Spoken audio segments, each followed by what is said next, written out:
Neste encontro, vamos complementar nosso aprendizado sobre pontuação, pois além de reconhecermos os sinais de pontuação, que foi o conteúdo de material anteriormente apresentado, precisamos imaginar que a linguagem verbal precisa de acessórios que levem para o texto os elementos extralinguísticos e a pontuação transfigura muitos deles, tais como a entonação, as pausas, os índices reflexivos da linguagem, entre outras coisas.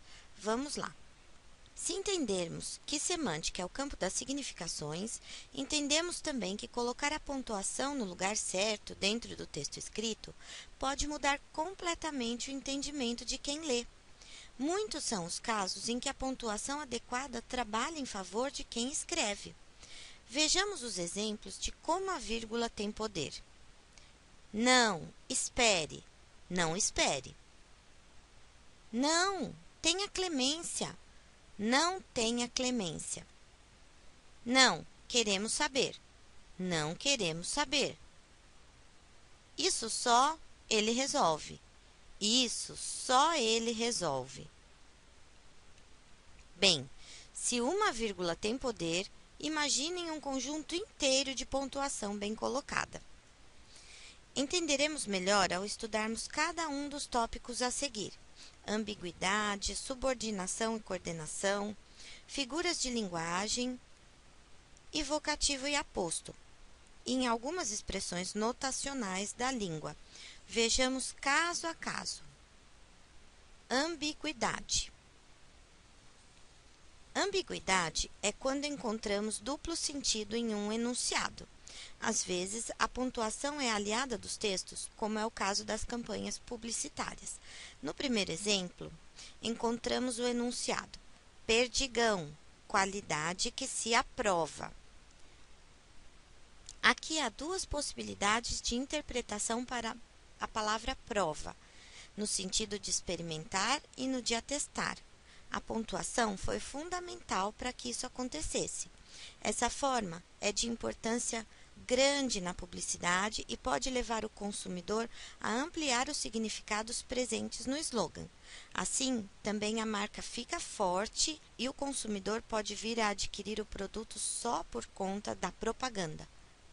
Mas, para causarmos esse efeito, temos que pensar no campo das significações, ou seja, semanticamente, as palavras são todas polissêmicas, isto é, elas têm vários sentidos, cada qual em seu contexto. A polissemia trata de palavras que possuem a mesma origem lexical, mas com diferentes significados. Por exemplo, a palavra verde, que pode significar uma cor, ou, em outros contextos, o estado de um alimento que não está maduro. Nos períodos compostos por subordinação, muitos são os casos em que as vírgulas são necessárias para juntar ou intercalar duas orações.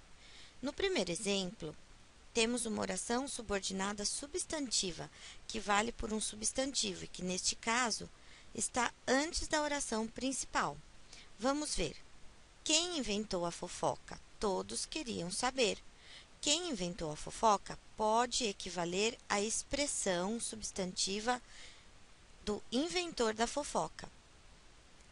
Ou seja, eu poderia substituir esta oração por um único substantivo. O inventor da fofoca, todos queriam saber. No segundo caso, temos uma adverbial temporal. Quando voltei, lembrei que precisava estudar para a prova. Essa oração pode mudar de lugar sem prejudicar o sentido do todo, desde que sempre esteja entre vírgulas. Eu posso dizer assim: lembrei que precisava estudar, vírgula, quando voltei, vírgula, para a prova. Ou ainda, lembrei que precisava estudar para a prova, vírgula, quando voltei. Há ainda os casos de orações subordinadas adjetivas explicativas. Vejamos o exemplo. O homem, que se considera racional, muitas vezes age animalescamente. Estas vírgulas são determinantes para explicar que esse homem é qualquer homem, não um único, algum específico, mas qualquer homem da raça humana. Há muitas figuras de linguagem que se beneficiam da pontuação para construir o sentido do texto. Vejamos. Daniel ficou alegre. Eu, triste. A elipse consiste no escondimento de um termo dentro do enunciado. No caso do exemplo, a vírgula escondeu a expressão eu também fiquei. Então, ali dentro desta frase, existe um termo escondido. Daniel ficou triste, eu também fiquei triste. Essa elipse foi possível porque a vírgula foi colocada ali. No segundo exemplo, nós temos uma outra figura de linguagem, a antítese. Ela reforça a intenção de usar os opostos. Ao dizer eu vi a cara da morte e ela estava viva, Cazuza pretendeu reforçar, por meio da pausa exprimida pelas vírgulas, o reforço da ideia de que é preciso estar vivo para ver a morte, ou de que a morte é uma verdade muito viva. No próximo exemplo, temos a gradação, figura que tem a intenção de criar um efeito de clímax ou de anticlímax. O primeiro milhão possuído excita, acirra, assanha a gula do milionário. Assim, Olavo Bilac diz que o primeiro milhão vai causando um efeito cada vez maior de gana pelo dinheiro e vai então desde uma pequena motivação causada por ele, que é a excitação, até a gula, grande pecado desenfreado em relação a querer ter o dinheiro para saciar a si mesmo. Mais uma vez, temos um papel importantíssimo para a vírgula. Para marcar o vocativo e o aposto, já explicados em outra unidade, é preciso também se utilizar, e muito bem, da pontuação. Vejamos. Vamos, Lucas, não quero chegar atrasado. Lucas, não quero chegar atrasado. Não quero chegar atrasado, Lucas. Bom, Lucas é o vocativo e deve vir entre vírgulas. E, como nós vimos, pode ainda mudar de lugar na frase sem causar prejuízo para o entendimento dela. Na frase a seguir, temos Juliana, a aluna destaque, passou no vestibular.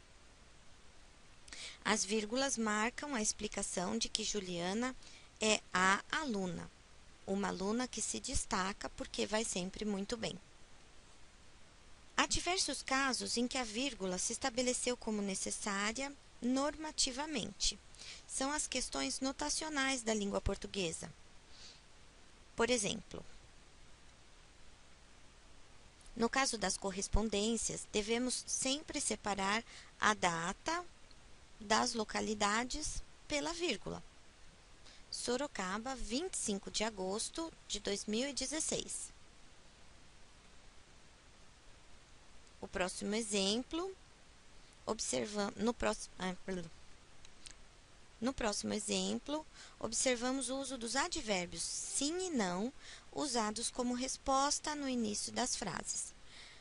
Você gostou do chocolate? Sim, eu amei. São advérbios de negação e de afirmação que ficam separados do restante da frase pelas vírgulas. No último exemplo, vimos uma conjugação entre vírgulas.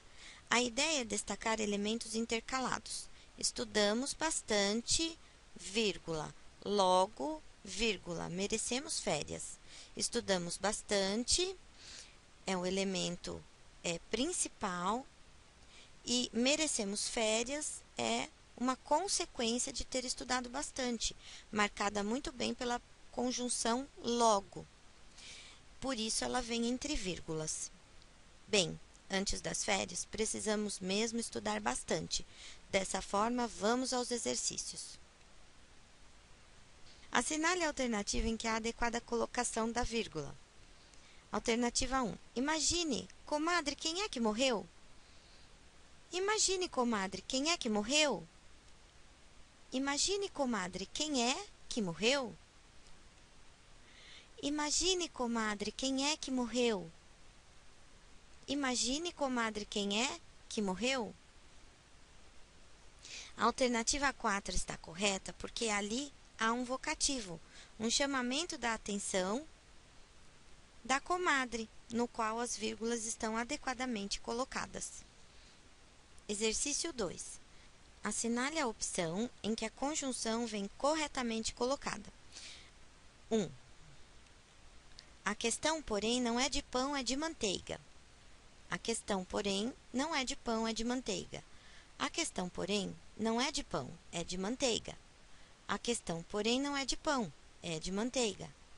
A questão, porém, não é de pão, é de manteiga. Alternativa correta, alternativa C, em que a conjunção vem entre vírgulas e os períodos separados corretamente por elas. Assim, percebemos a importância de dominar os conhecimentos de colocação da pontuação. Conhecer a sintaxe ou as normas da língua portuguesa é a dica para saber pontuar adequadamente. Até a próxima!